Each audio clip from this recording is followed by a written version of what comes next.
Welcome to వికితా kitchen. నేను మీ వికిత. ఈరోజు మనం ఎగ్ స్లైస్ కర్రీ ఎలా చేసుకోవాలో చూద్దామండి. ముందుగా నేను 4 ఎగ్స్ అనేది తీసుకున్నాను. వాటిని బాయిల్ చేసిన తర్వాత ఈ విధంగా పొడుగ్గా స్లైసెస్ కింద కట్ చేసుకోవాలి. మనం స్లైసెస్ కింద కట్ చేసుకోవచ్చు, లేకపోతే చిన్న చిన్న పీసెస్ కింద కట్ చేసుకోవచ్చు. విత్ పూర్ణంతో కట్ చేసుకోవాలండి. నేను చూపిస్తున్న విధంగా నేనైతే ఇలా పొడుగ్గా స్లైసెస్ కింద కట్ చేసుకున్నాను. ఒక్క ఎగ్‌ని నేను 8 పీసెస్ కింద కట్ చేసుకున్నానండి. దాన్ని మనం చిన్న చిన్నగా కట్ చేసుకోవచ్చు మీ ఇష్ట ప్రకారం. ఇప్పుడు నేను ఒక పాన్ తీసుకున్నాను. పాన్‌లో తగినంత ఆయిల్ తీసుకొని నేను 4 ఉల్లిపాయలు అనేది తీసుకున్నానండి. 4 ఉల్లిపాయలు తీసుకున్నాను. ఒక 3 పచ్చిమిరపకాయలు తీసుకున్నాను. మీకు స్పైస్ ఎక్కువ కావాలంటే ఇంకొక 2 పచ్చిమిరపకాయలు వేసుకోవచ్చు. ఆనియన్స్ కొద్దిగా మగ్గిన తర్వాత ఈ విధంగా మగ్గిన తర్వాత నేను ఒక్క స్పూన్ అల్లం వెల్లుల్లి పేస్ట్ అనేది యాడ్ చేసుకున్నానండి.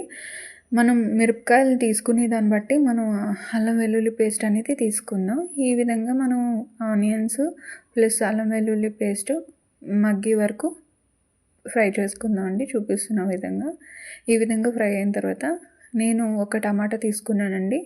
చిన్నవి అయితే 2 తీసుకోండి, పెద్దది ఒకటే తీసుకున్నాను. ఒక స్పూన్ ఉప్పు అనేది యాడ్ చేసుకున్నానండి. ఇవన్నీ కొంచెం మగ్గి ఈ విధంగా ఆనియన్స్ బ్రౌన్ కలర్ ప్లస్ టమాటా మెత్తగా మగ్గే వరకు మనం ఫ్రై అనేది చేసుకోవాలి. ఇప్పుడు మనం 1/2 టీ స్పూన్ పసుపు, 1 టీ స్పూన్ కారం and 1 teaspoon chicken masala అనేది యాడ్ చేసుకోవాలండి. చికెన్ మసాలా ఈ కర్రీలోకి చాలా బాగుంటుంది. చికెన్ టేస్ట్ వస్తుంది, బాగుంటుందండి. నేను 1 స్పూన్ వేసుకున్నాను.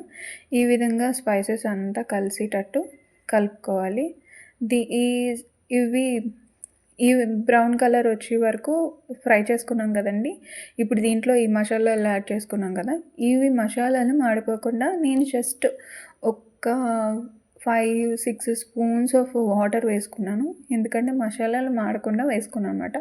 ఈ విధంగా అయిన తర్వాత మనం ఎగ్స్ అనేది వేసేసుకుందాం. స్లైసెస్ చేసుకున్నాం కదండి, అవి వేసుకుని మొత్తం ఎగ్స్లో ఈ మసాలా అవంతా కలిసేలాగా ఈ విధంగా కలుపుకుందామండి.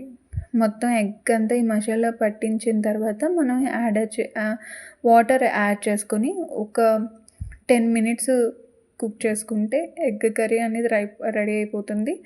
ఇప్పుడు మనం కర్రీకి తగినంత వాటర్ వేసుకొని కలుపుకోవాలండి. చూపిస్తున్న విధంగా ఈ విధంగా కలుపుకొని ఒక్క 5-10 మినిట్స్ కుక్ చేసుకుంటే కర్రీ అనేది రెడీ అయిపోతుంది. ఇప్పుడు కొత్తిమీరతో గార్నిష్ చేసుకోవడమే.